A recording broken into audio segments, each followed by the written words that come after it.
I go walking in the mornings.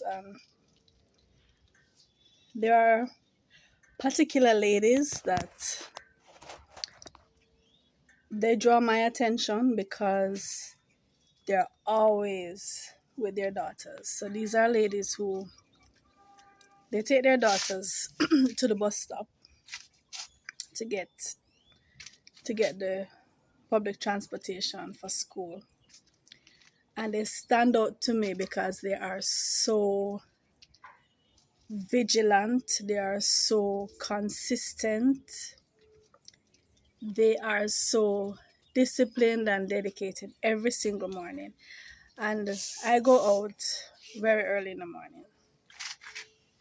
So every morning you'll see them always walking beside their daughters. And these daughters can be from primary level up to high school level.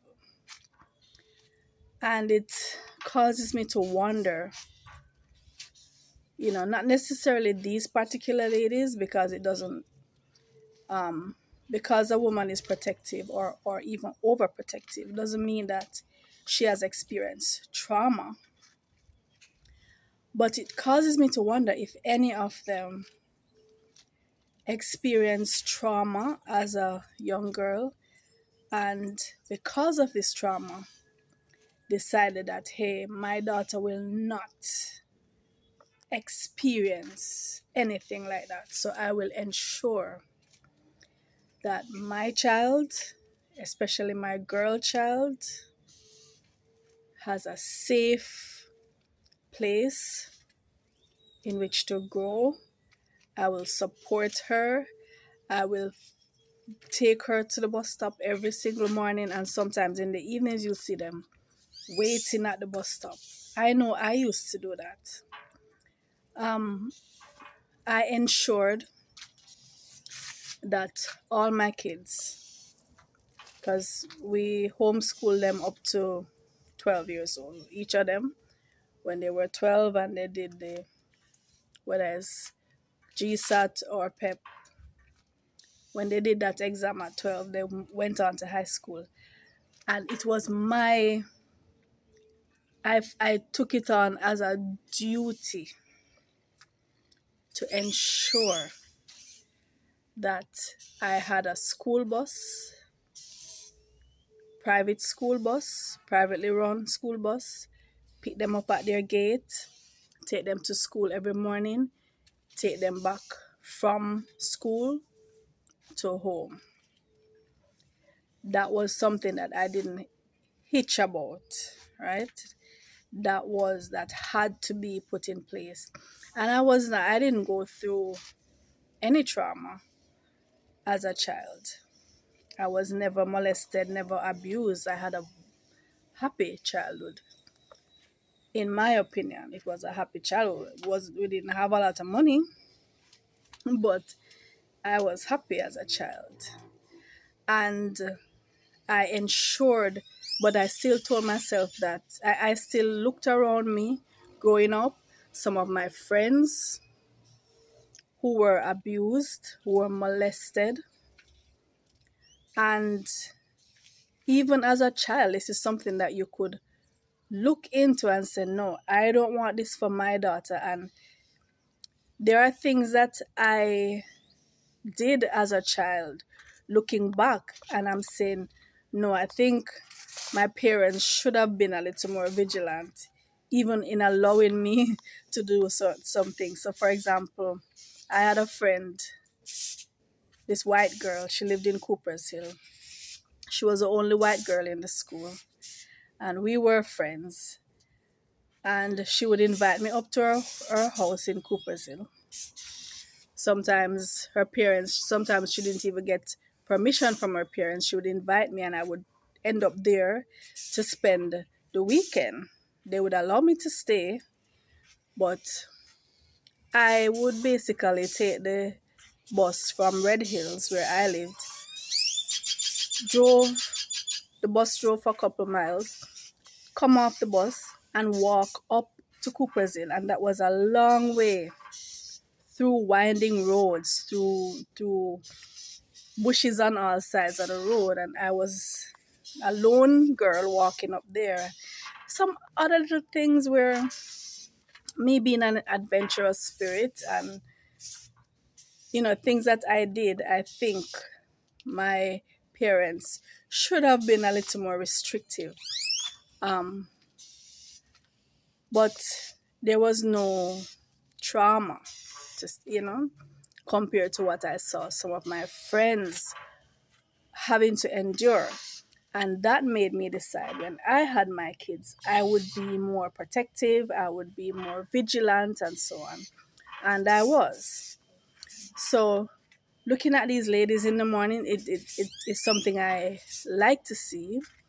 It inspires me because you see the dedication, and you see that they have made a decision. This is a decision, and this is something that they wake up every morning and hold fast to that commitment to take their daughter safely from birth to the point where she can fend for herself, you know, and give her a fighting chance in life.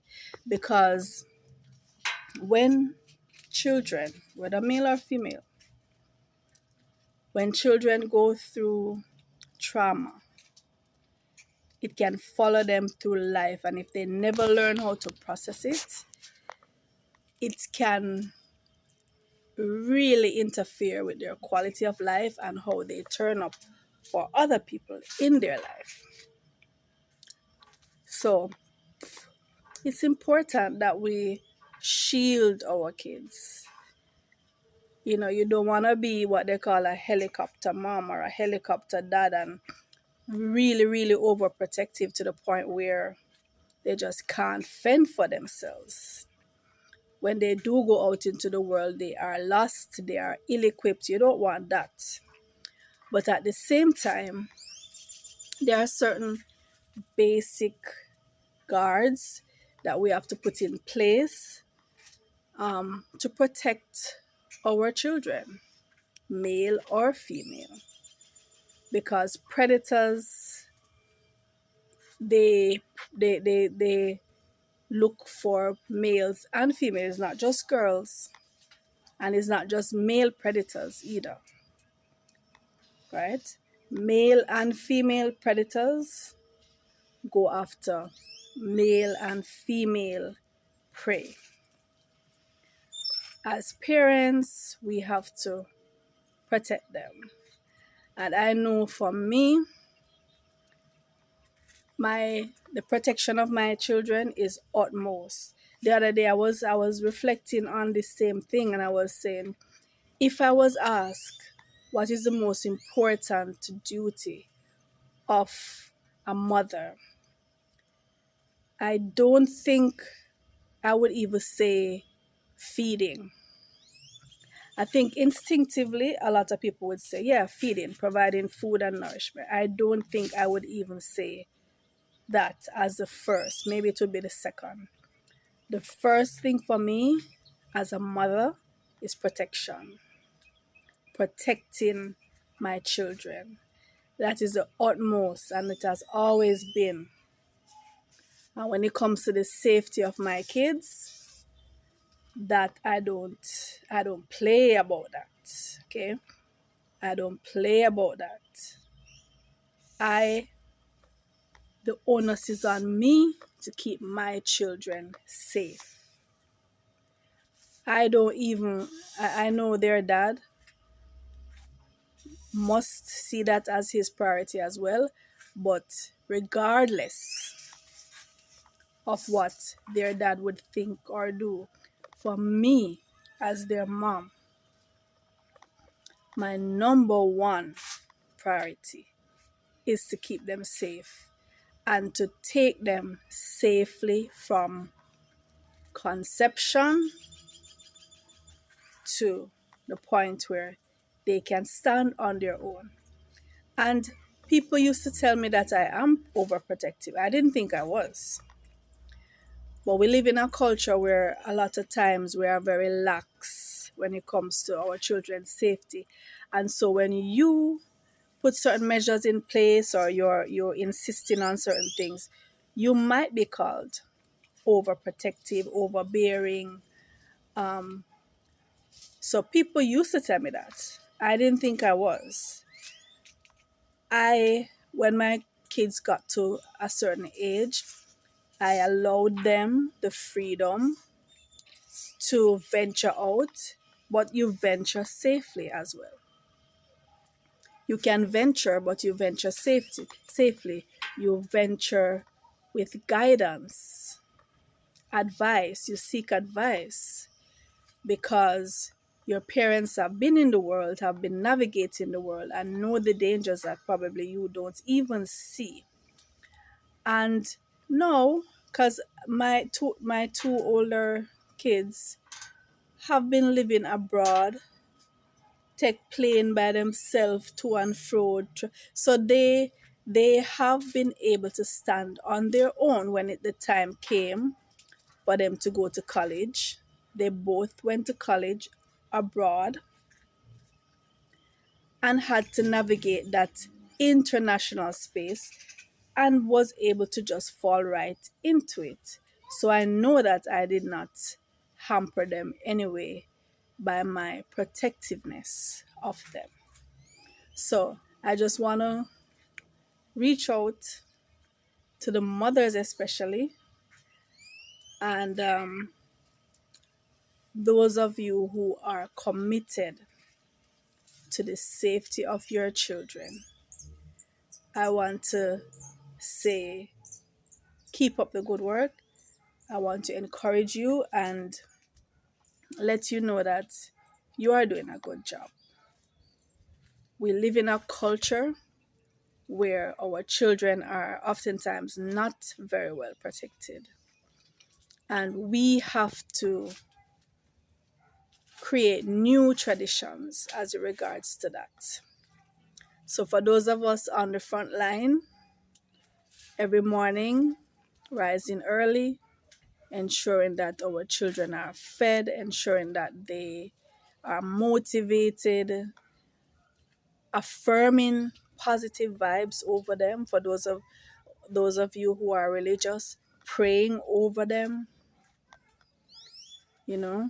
For those of you who are not religious but more spiritual, affirming with your kids, doing affirmations not just for yourself but for your children every day.